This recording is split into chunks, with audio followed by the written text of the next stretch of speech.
شب برات کی بابرکت رات پہ کچھ روشنی ڈال. بالکل، ملک بھر میں شب برات عقیدت و احترام کے ساتھ منائی گئی. یہ رات عبادت کے حوالے سے خاص فضیلت اور اس کی اہمیت ہے. اہل علم اس شب کو رزق، صحت، زندگی، موت اور خیر و شر کے فیصلوں کی رات بھی کہتے ہیں، اور مغفرت بھی اللہ سے دعا کی جاتی ہے کہ جو گناہ ہیں ان کو معاف کر دیا جائے. اس لیے اہل ایمان اس رات مغفرت اور بخشش مانگتے ہیں اور اللہ تعالیٰ سے رحمت اور فضل کی التجا بھی کی جاتی ہے. رات بھر مساجد میں خصوصی عبادات کا اہتمام کیا جاتا ہے. نذر و نیاز بھی شب برات میں آپ نے دیکھا کہ حلوے بنا کر ایک دوسرے کے گھر بھیجے جاتے ہیں. قبرستانوں کا بھی خاص طور پر لوگ رخ کرتے ہیں اور جو ان کے پیارے ان سے بچھڑ گئے ہیں ان کی مغفرت کے لیے بھی دعا مانگی جاتی ہے، فاتحہ خوانی وہاں پر کی جاتی ہے. تو اس رات سے متعلق ہم نے سوچا کہ تھوڑی سی اپنے شو پر بات کی جائے اور اسے حصہ بنایا جائے شو کا. اسی لیے ہمارے پاس آج خاص مہمان موجود ہیں، مفتی موسر زماں صاحب. السلام علیکم، تھینک یو سو مچ، آپ نے ہمیں وقت دیا. وعلیکم السلام ورحمۃ اللہ. سر، سب سے پہلے تو اس خوبصورت رات کی اہمیت اور افادیت کے اوپر ذرا روشنی ڈالیے. جی بہت شکریہ. بسم اللہ الرحمن الرحیم. قال اللہ تعالیٰ فی القرآن المجید وما خلقت الجن والانس الا لیعبدون آمنت باللہ صدق اللہ العظیم. چاند سورج پیدا کیے تیری ضیاء کے واسطے، کھیتیاں سرسبز ہیں تیری غذا کے واسطے، سارا جہاں تیرے لیے اور تو خدا کے واسطے. کیا بات. یہ جو رات ہے اللہ سے کتنا طلب کرنے کی، مانگنے کی، اور کوئی بھی ہڈلز نہیں ہے. جتنا چاہو، جتنا مانگو، اور اس کو رب سمجھ کے مانگو، اور ایسا مانگو کہ رب تعالیٰ کو یہ جان لو کہ میرا رب جو ہے ہر شے مجھے دے سکتا ہے. تو آج کی جو رات گزری، اس رات کی برکتیں، عظمتیں یہ ہیں کہ میرے نبی کرم صلی اللہ علیہ وسلم رات میں جنت البقیع قبرستان میں موجود ہیں اور دعا فرما رہے ہیں. ام المومنین سے میرے آقا نے فرمایا کہ تمہیں معلوم ہے کہ یہ آج کی رات کیا ہے؟ آج کی رات اللہ تعالیٰ رحمت فرماتا ہے میری امت پر. اور قلب ایک قبیلہ تھا عرب کا، فرمایا اس کے جو بکریاں ہیں ان کے کھال پر جو بال ہیں ان سے بھی زیادہ اللہ تعالیٰ گناہگاروں کو آج معاف فرما دیتا ہے، بخش دیتا ہے. پھر آج کی رات جو گزر چکی ہے اس میں اللہ کے رسول صلی اللہ علیہ وسلم یہ فرماتے ہیں کہ یہ جو رات ہے اللہ تعالیٰ رحمت فرماتا ہے، یعنی کہ رزق کے دروازے کھلتے ہیں، رحمت کے دروازے کھلتے ہیں، پھر انسان کو آفات و بلیات سے محفوظ کیا جاتا ہے اور عمر کی درازگی کی جاتی ہے. پھر نصف شعبان کے بارے میں اگر آپ غور سے دیکھا جائے تو رسول اللہ صلی اللہ علیہ وسلم اس رات کو خاص طور پر قبرستان گئے جنت البقیع کے، اور وہاں جا کے امت کے لیے دعا فرمائی. تو معلوم یہ چلا کہ اس رات میں عبادت کے ساتھ ساتھ اللہ سے مانگا زیادہ جائے. اور مانگنے کا میں نے آپ سے کہا کہ آپ یہ باؤنڈریز مت دیکھیں کہ یار شعبان تو دیکھیں ویسے خاص ہستیوں کی پیدائش کا کتنا ایک سلسلہ. بالکل ایسی بات ہے. اب جب یہ بات کہی تو حضور نے فرمایا شعبان الشہری، یہ میرا مہینہ ہے. سارے مہینے رسول اللہ کے اللہ نے بنائے، لیکن شعبان الشہری کیوں فرمایا کہ اس مہینے کے اندر یعنی 3 شعبان کو امام حسین کی اور امام حسین یعنی کہ اسلام اگر دیکھا جائے تو سن 61 ہجری کے بعد جو محفوظ رہا وہ میرے آقا کے پیارے نواسے کی وجہ سے رہا. میں امام حسین کے لیے بس ایک شعر آپ کے سامنے نظر کرتا ہوں کیونکہ اللہ کے رسول صلی اللہ علیہ وسلم کے دین کو بچانے والی ذات امام حسین کی تھی. تو پھر اتنا سمجھ لیجیے کہ قرآن اور حسین کے لفظ 4 ہیں. قرآن اور حسین کے لفظ 4 ہیں. 2 نقطوں سے خالی 2 نقطہ دار ہیں. دونوں حروف کے آخر میں نون ایک ہے. قرآن اور حسین کا مضمون ایک ہے. تو بات یہ لیے کہ وہ نواسا آیا جس نے اس مضمون کو سمجھایا کہ قرآن کیا کہتا ہے. اچھا، امام حسین کی بات کی تو معذرت میں آپ کی بات کو ناپ کبھی حق و باطل میں رابطہ ہوگا، ناپ کبھی حق و باطل میں رابطہ ہوگا، حسین ابن علی درمیان سے گزرے ہیں. بالکل بالکل ایسی بات ہے. یاد رکھیے گا وہ بیٹے بھی تو مولا علی کے ہیں. زبر کا زیر ہوتا ہے، شیر کا بچہ بھی شیر ہوتا ہے. ساری بات اتنی ہے. تو یہ جو رات کی اس رات میں اللہ تعالیٰ نے بہت برکتیں رکھی، عظمتیں رکھی. سب سے پہلی بات لا تقنطوا من رحمت اللہ، اللہ کی رحمت سے مایوس نہ ہو. اللہ نے یہ پیغام دیا کیونکہ آج حالات یہ کہ انسان ذرا سا پریشان ہوتا ہے حالات کو، زمانے کو برا کہتا ہے، اور زیادہ پریشان ہو جائے تو موت کو گلے لگا لیتا ہے. آپ یقین مانیں یہ رحمت اللہ تعالیٰ فرما رہا ہے کہ تم نے میری رحمت سے مایوس نہیں ہونا. کیوں نہیں ہونا؟ یاد رکھیے گا ہم جب انسان کہتے ہیں خطا کا پتلا ہے, اللہ کے رسول صلی اللہ علیہ وسلم فرماتے ہیں بندہ مومن اتنا رو دے, کتنا, جتنا مکھی کا سر ہوتا ہے, اللہ اس کے صغیرہ گناہ معاف فرما دے. اپنے رب سے مانگ کو تو دیکھو. پھر قرآن نے فرمایا وَلِمَنْ خَافَ مَقَامَ رَبِّهِ جَنَّتَانِ, اللہ کا بندہ رب سے خوف کرتا ہے, اللہ ایک جنت نہیں دیتا, 2 جنتیں دے دیتا ہے. پھر یہ شب برات, اس کے معنی ہوتے ہیں برات کہتے ہیں نجات. برات بالکل نجات. تو نجات, یہ رات دوزخ سے نجات کی رات ہے. اور نجات کیسے ملتی ہے؟ میں مثال دیتا ہوں. بنی اسرائیل میں ایک شخص تھا بہت گناہگار, حضور کی حدیث پاک ہے. حضور فرماتے ہیں کہ وہ شخص اتنا گناہگار تھا کہ دن رات گناہ کرتا, نشہ کرتا, غلط کام کرتا.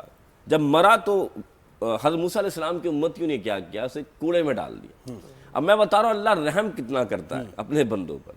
تو جب کوڑے میں ڈال دیا تو اللہ نے نبی کو وہی بھیجی موسیٰ علیہ السلام, موسیٰ میرا پیارا ہے, جاؤ تعظیم کے ساتھ تدفین کرو.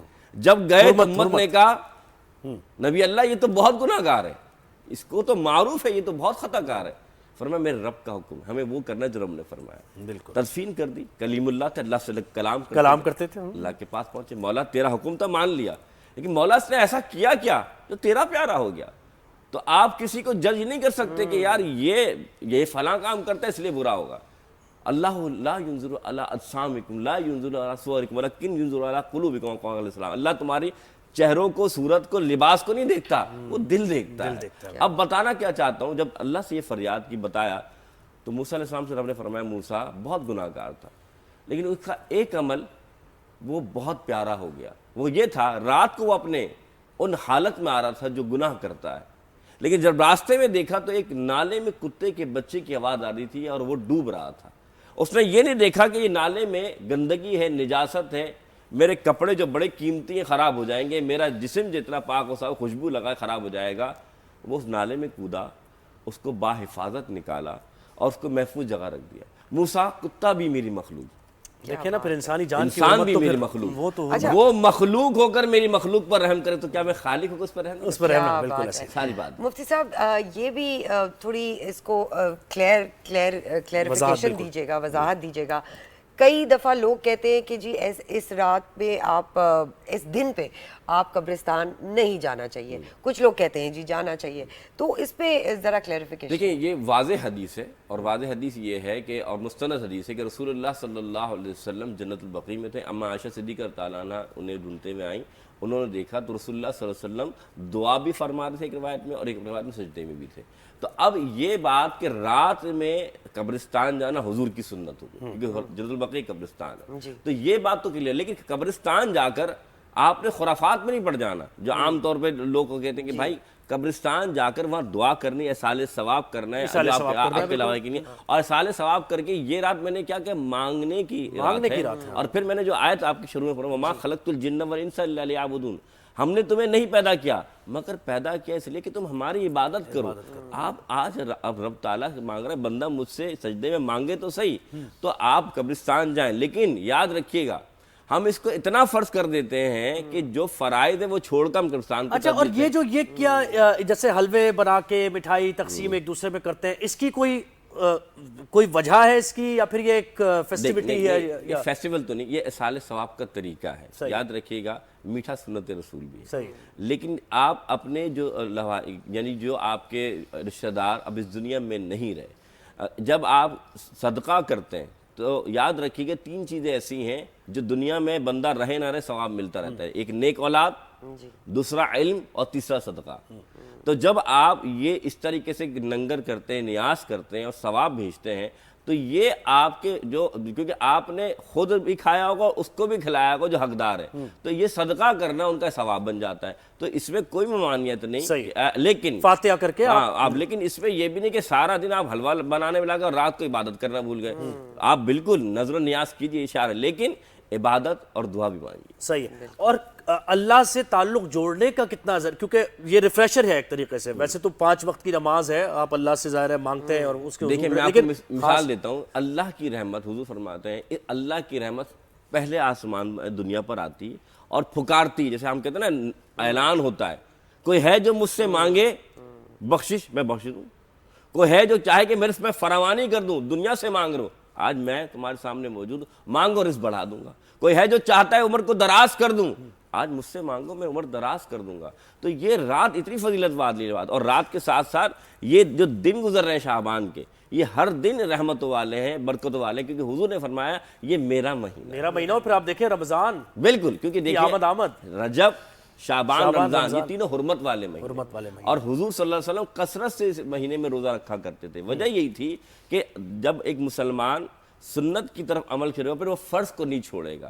اس وجہ سے جو رحمت فرمایا گیا، دعا بھی فرمائی گئی کہ اللہ ہمیں رمضان تک پہنچا دے۔ کیوں؟ وجہ یہ تھی کہ جب ایک آپ پریکٹس کرتے ہیں، نیکی کی کام شروع کرتے ہیں، تو اس عمل میں یعنی کہتے ہیں بہتری آ جاتی ہے، کیونکہ یاد رکھیے گا اللہ کے رسول رجب سے شروع کرتے تھے، ویسے تو ہر پیر اور جمعرات کا بھی میرا کا روزہ رکھا کرتے تھے، لیکن رجب، شعبان، رمضان، شعبان میں اور کثیر تعداد میں حضور روزہ۔ اور یہ بھی بتائیں، اس پر بھی توجہ لوگوں کی ہونی چاہیے کہ عبادت کے ساتھ ساتھ ایک تو اللہ کے ظاہر حقوق اللہ ہے، یہ جو پریکٹیکلٹی ہے کہ اللہ کے حقوق کیوں ادا کرنے ہیں، کیونکہ آپ ایک بہتر انسان بن جائیں۔ جب آپ بہتر انسان بنیں گے تو آپ خلق خدا کی یہ بہت اچھا سوال کیا، یہ اس کا جواب میں دے دوں۔ دیکھیں اس رات میری بہن اللہ تعالیٰ سب پر مغفرت بھی کرتا ہے، دعائیں بھی قبول کرتا ہے، لیکن دو اشخاص ایسے ہیں جن کے بارے میں فرمایا۔ پہلا کینہ رکھنے والا، بغض رکھنے والا، اس رات اللہ تعالیٰ اس پر رحمت نہیں فرماتا۔ آج ہمارے یہ ہے، حضور نے فرمایا مسلمان وہ ہے کون جو 3 دن سے زیادہ دوسرے مسلمان سے ناراض نہ ہو۔ آج کہتے ہیں نا کہ سالوں گزر جاتے ہیں، ساس نے اگر کھانے پہ نہیں پوچھا داماد ناراض، اور اگر بھائی نے دوسرے بھائی کو نہیں بلایا تو بھائی ناراض۔ بھائی کیسے؟ میں مثال دوں آپ کو، امام حسن حسین میرے آقا کے نواسے، اب آپ سنیے گا، کسی بات پہ تھوڑی سی بات پہ رنجش ہو گئی تو امام حسن نے غلام کو بھیجا امام حسین کے پاس کہ جاؤ چھوٹے بھائی کو بلا کے لاؤ۔ غلام آیا، غلام نے بتایا تو امام حسین نے فرمایا بھائی جان سے کہ آپ تشریف لے آئے۔ اب امام حسن بڑے، وہ تشریف لاتے ہیں، دوڑ کر گئے، گلے ملے، فرمایا بھائی جان پتہ ہے میں نے آپ کو کیوں بلایا؟ اس لیے بلایا کہ نانا جان سے سنا تھا جو سلام میں پہل کرے گا جنت میں بھی پہلے جائے گا، تو آپ بڑے ہیں، اگر میں جاتا تو جنت میں پہلے میں جاتا، میں بے ادب نہیں ہونا چاہتا تھا۔ یہ ہے محبت، جوانان جنت ہے، بالکل۔ تو معلوم یہ چلا کہ اگر آپ کو کسی سے رنجش ہے، آپ سلام میں پہل کر دیں، آپ جنت کے حقدار بن جائیں، بھلے وہ نہ بنے۔ تو یہ جو رات ہے، کینہ رکھنے والے، بغض رکھنے والے، یہ جو جسے کہتے ہیں اندر کی بیماریاں، جب یاد رکھیے گا یہ کرسی گندی ہو جائے، زیب بھائی آپ نہیں بیٹھیں گے، بہن آپ نہیں بیٹھیں گی، میرا رب پاک ہے جس دل میں حسد، بغض، کینہ، ریا، تکبر سب موجود ہے۔ قلب المومن بیت الرحمن، او کما قال اللہ، یہ جو دل ہے نا اللہ کا گھر ہے۔ اللہ کیسے آئے گا؟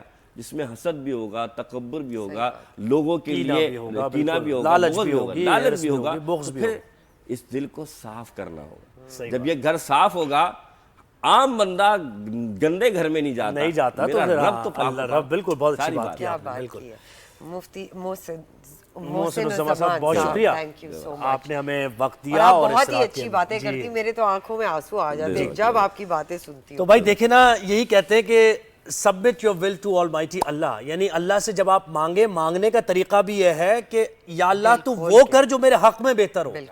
اکثر لوگ کہتے ہیں نا کہ دعا مانگ رہے ہوتے ہیں اور بہت شد و مت سے وہ اپنی حاجت کو کہتے ہیں کہ قبول، آپ اگر ایسے مانگیں کہ یا اللہ تو بہتر سمجھتا ہے، تو مسبب الاسباب ہے، جو میرے حق میں بہتر ہے وہ مجھے عطا کر، تو یہ ایک بہتر میں طریقہ۔ اپنے بیٹوں کے ساتھ ظہر کی نماز کوشش کرتی ہوں مفتی صاحب کے ضرور پڑھوں، تو میری پہلی دعا یہی ہوتی ہے thank you for everything you have given to us and thank you for everything you have not given to us, thank you for giving us things when we asked for and thank you for giving us things that we didn't even ask for۔ بالکل جی، جب بندہ اللہ کا شکر کرتا ہے نا، اللہ مزید اضافہ فرماتا ہے، مزید اضافہ فرماتا ہے۔ بالکل، تو صبر اور شکر سے اپنی زندگی گزاریے اور ایک بہتر انسان بننے کی کوشش کیجئے، کیونکہ یہ جو دین آیا نا، جو کامل دین اسلام کی شکل میں آپ تک پہنچا اور قرآن کریم کی جو کتاب پہنچی، یہ آپ کو ایک بہتر ہیومن بینگ بنانے کے لیے ہی پہنچی، تو اس پر بالکل گائیڈ ہے، تو یہیں پر